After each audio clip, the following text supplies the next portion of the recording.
And we're back with number 6. And I went back a slide because it allows me to make sure that I go into the next slide at the beginning and not the end. So we're talking about opposition to the New Deal. Already told about right-wing conservative opposition from groups like the American Liberty League. And I was talking about Dr. Francis Townsend and his Townsend Plan, his suggestion that the government give everyone over 65 $200 a month, but they had to spend it. So what's up with this? Well, old people, have expenses just like everybody else. And this is another one of these things where just with some logic you can kind of reason out maybe what they're thinking of. $200 a month, old folks. Well, some of them probably can't work anymore. Maybe they're elderly, they're not in good physical shape. 65 was pretty old back then. Okay. But could there be some other layers to this? Perhaps. Maybe you're 65 and you're still capable of working. You'd like to retire, but you really can't afford to because of the expenses. Maybe you're working part-time or something. And now the government's going to go and give you $200 a month. So what could that allow you to do, maybe? Maybe you could retire. Now, what would that do? Maybe open up a job for a younger person who has a family they have to support. Okay? So I think there's multiple layers to this Townsend Plan. He's not just hoping to help old folks out by giving them money. And maybe some of them will leave the job force, and that'll make some openings for younger folks. And he said you had to spend the money. You're not supposed to put it in the bank. Well, that would help stimulate the economy. Okay? If you go out and spend your $200, buying widgets, then maybe the retailer, manages to stay afloat that week because he sold a bunch of widgets, and now he has to actually order a few more widgets. And so it's a way to stimulate the economy by funneling the money through the elderly. So I'm sure that was part of what he was looking at, rather than just give old folks money. Does that sound like anything we have today? Yeah, this is kind of the idea behind Social Security, although not exactly. We'll get to Social Security in a couple more slides. So I mentioned 2 critics of the New Deal, Father Coughlin, Francis Townsend. The most flamboyant, the most exciting one of them all, the one that's really just over the edge, is Huey Long. Huey Long is a corrupt Louisiana politician, some people say. Oh, he's definitely a Louisiana politician. Whether he's corrupt is up for argument or not, I suppose. And he's a critic of Roosevelt. He also thinks that Roosevelt's not doing enough to help the poor folks. Now, Long was governor of Louisiana and was popular with the folks there because he made sure to spend money on schools and books and things like that. He later became a U.S. Senator. There's this button up here in the corner. Let me get my pen. See, it says Right Huey Long, U.S. Senator, Washington, D.C. So that came a little bit later. Now, Long has an idea. He has a plan. It's called Share Our Wealth. And he starts a society, him and some other folks. The Share Our Wealth Society. Every man a king, it says here. I have some details on this thing. Let me get you the details. So, here's the basics of the Share Our Wealth plan. It's probably simplified, but here's basically what he suggests. Okay, Long wants to put in a new tax code. This is his proposal. A new income tax code that would limit personal fortunes to $5 million. Now, that's a lot of money. Even now, if I had $5 million, I'd be a happy guy. In the 1930s, it's an enormous amount of money. Okay, so everything above that would be taxed away. Okay, I would also limit annual income to $1 million. So you could, I guess, make $1 million a year. Anything over that would be taxed away. And then if you got $5 million, they would tax it away as well. And would limit inheritances to $5 million. So if you're John D. Rockefeller and you're going to kick the bucket and want to leave money to your kids, I guess you have to make sure not to leave anybody more than $5 million. Okay, spread it out. Okay? Now, in return, Long wants to guarantee every family a basic income of $2,000 to $3,000 a year. Okay. So basically, what he's saying is we will tax away money from the rich and give it to the poor. This is called redistribution of wealth. This is a pretty radical idea. Kind of goes against what America has at this point always stood for. Fortunately, nobody today would be talking about anything remotely like this, right? Wink, wink. People accuse Long, man, are you a communist? You know, want to take away from people and distribute it out? But he has a counter argument. He says, no. He says this is a defense against communism. Because, I mean, really, if you look at communism in its most basic level, everything would go into a big pot and then be divided equally out among everybody. Okay? Long, under his proposal, you could still make $1 million a year. That's a lot of money.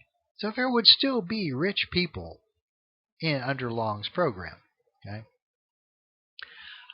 There would be people with $5 million fortunes. That's insanely rich by the standards of the day, I suppose. And there would still be people who are skimping by the $2,000 or $3,000 a year. So he's arguing it's really not communism. He's just hoping to lop off the two extremities, the very, very rich and the very, very poor, and compress it towards the middle a little bit. Now, this is a big ideological shift from how the country's normally run. A lot of people are alarmed by this sort of thing. Okay? Now, here's one of the dark secrets that goes on. If you're a politician, and I'm not necessarily defending the rich, okay, because I'm not rich, okay, and some of the rich folks in this country are just complete jerks. But if you are rich, okay, if politicians want to talk about taking a bunch of money from you, how many billionaires actually are in the country? A handful? So you tick off a few billionaires, they're not going to vote for you, okay? And you offer to give a bunch of money to people who don't have much, they will vote for you. So politically, it's not very risky to talk about, soaking the rich or, taking money from the rich because, so they don't vote for you. You lose, a few thousand votes, but you might buy hundreds of thousands of votes from people who get from your program. Now, the rich have their own way of getting even. They'll spend their money, trying to get you defeated in the election through making donations to your opponents and stuff. Okay, but this is one of the political games that goes on even today. So under Long's plan, there would still be people with lots of money. All right, but he's trying to, like I said, compress, the ultra poor and the ultra rich more towards the center. Okay. All right. Now, there's a lot of people that say, Long's just a demagogue. He's just pandering to the people. He's telling them what they want to hear. He's a very controversial figure. Some people love him. Some people don't. Okay? And there is concern that he may be considering running for president. Okay? He's already been a governor, but he's been a senator. And there are people thinking maybe he's making all this hay about Roosevelt not doing enough because he'd like to run for president. I don't know how. I think he was thinking about it. I mean, I don't know how serious he was about it. We'll never know because somebody shoots him. Okay? Long had a lot of enemies, and one of them killed him. All right? Political enemies. All right?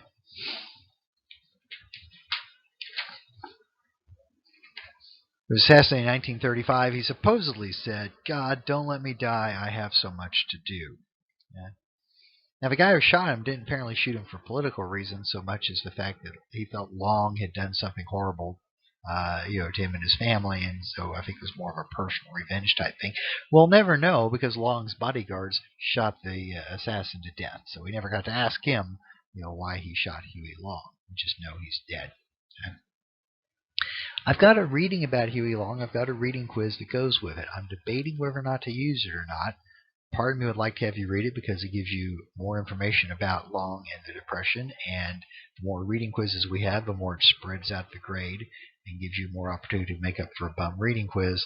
On the other hand, you've got a lot on your plate the next couple of weeks as we work our way till the midterm, so I haven't quite decided yet what to do about the Huey Long reading. I do know. Here's a great quote, though. just to show kind of what's going on. When Long is assassinated, one of the co-founders of the Share Our Wealth Society, he claimed that Long had been assassinated. Okay, Long's assassination was ordered by, quote, the Roosevelt gang, supported by the New York Jew machine, end quote. Oh, there you go. It's the Jews again. All right. So maybe this guy, his name was Gerald L.K. Smith. Maybe he had a couple of, issues. Okay? All right. But anyway, Long's out of the picture. He won't be running for president. All right. So we've covered opposition to the New Deal from a variety of sources there. All right. Next slide. Now, the New Deal is usually divided in two waves. There's the first New Deal and the second New Deal. It's all part of the bigger New Deal, but let me give you the background, and then it'll be time to stop the video again. I'm trying to keep these under 15 minutes, because when I tried to load an 18-minute one to YouTube, it wouldn't go. It was too long, so I'm trying to keep them short. So what happens, okay, remember Roosevelt was elected in 32. Okay, he had a huge margin of victory over Hoover and carried a lot of Democrats into Congress with him, which is why they could pass all kinds of legislation. Well, 36 would have been a midterm election. Roosevelt would not have been up for election, but the Congress is. Okay, all of the House of Representatives and 1/3 of the Senate. Well, the Democrats managed to maintain control of the Congress. And by now, I told you, the New Deal is very experimentative. Some ideas are working, some ideas aren't. And there's critics of the New Deal saying that people like Long, that they're not doing enough. The government is not doing enough to help people through this crisis. So after the, as we go past the 36 midterms, it actually starts a little bit above this. Here it says 1935. Actually, all of these are 1935. I just looked up. So forget everything I just said about the midterm elections. Okay, they are coming. There will be 1936. This is what happens when you try to do the whole thing from memory and not look at the notes constantly. So 1935, they roll out a bunch of new programs, okay, trying to build upon the original programs, some of which have gone away, like, some of them have been declared unconstitutional, either by this point or they will be at some point, and they start trying to come up with some more ideas. There's like 6 of them here. That's probably enough to justify stopping this slide and starting another section and trying to get everything onto one chunk. So this will end part 6.